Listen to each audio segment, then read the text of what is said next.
Hi, hand readers.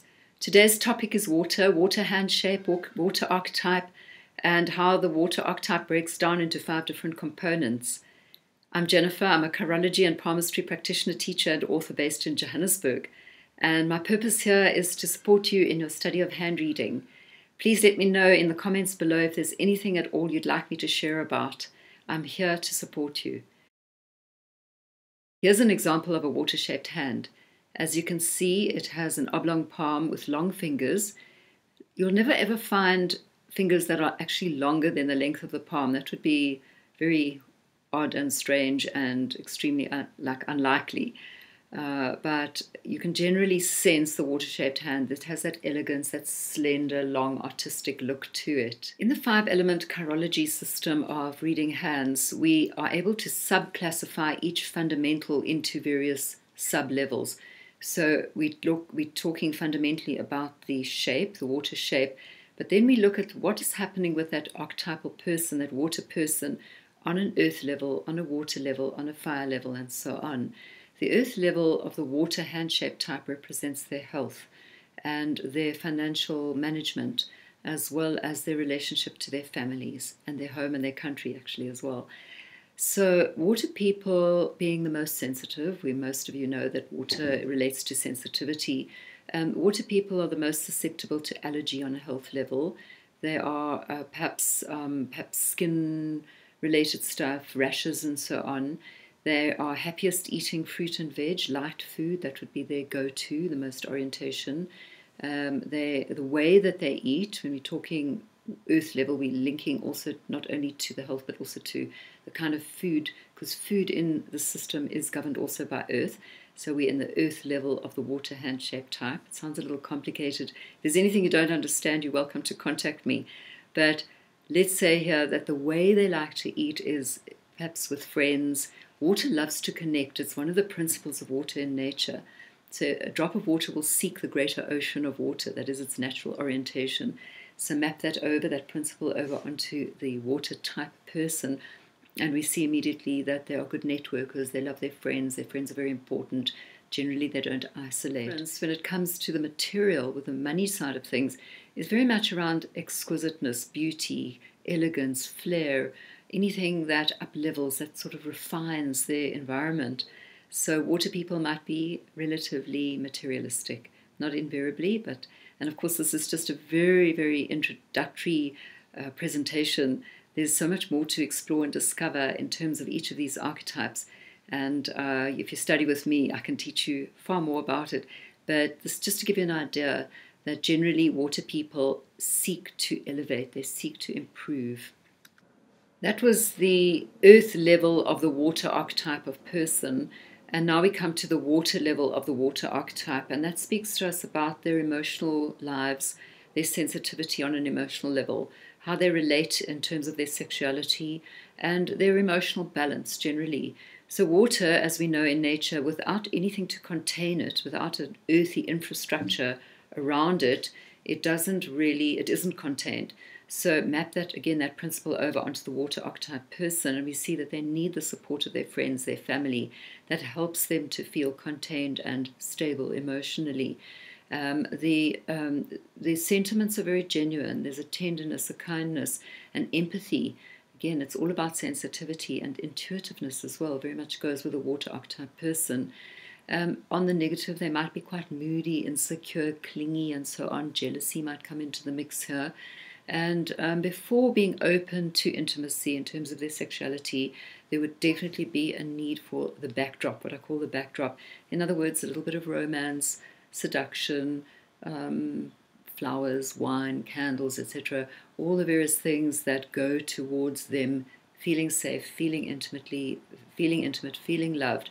So it's not just easy for them to jump into a deeply intimate situation. There's a lot of emotion that needs to be involved, like sort of emotional safety for them to respond optimally, let's say, in terms of their sexuality. On the fire level of the water archetype person, we are concerned with the job suitability. What environment are they happiest in terms of their career? And also, how creative are they versus self-destructiveness, the flip side of the creative coin, as well as their fundamental joie de vivre, their fundamental energy around wanting to live. And we know that all the words that start with D, like depression, despondency, despair, disillusion, and many more, very much linked to the underbelly of the unredeemed aspect of the water energy. In other words, when you're drowning in despair, when you're deep in your sorrow, this is all water that is in excess in the person's emotional life. So on a work level, it's everything to do with, for them, that to do with what uplifts. So uplifting, enlightening, and relieving others. And this may take the form of anything from interior design, any form of design, beautifying in that regard, or it could be to do with any therapeutic modalities that people use, for example, actual beauty, art, dance, music, and so on. So for water people, it's all about imagination, the flair that's expressed through making better. Water also governs idealism. So water people, you could say, always seek to make a better world.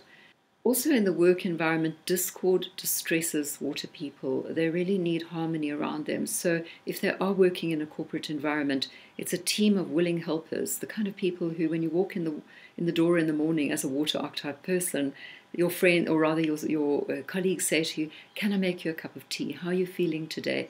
That is what will give them that support that they need. If there's one thing that really troubles water people is discord. It's like water in the sea, that when there's wind and so on, it disrupts, it makes unhappy, and discord is that which disturbs water people.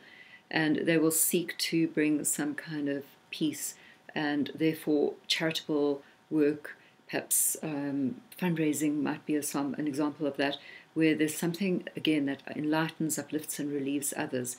This is a good go-to place for people who come to me, for example, for career guidance. That is where I would steer them around supporting other people, about bringing peace and uplifting and improving the circumstances of others.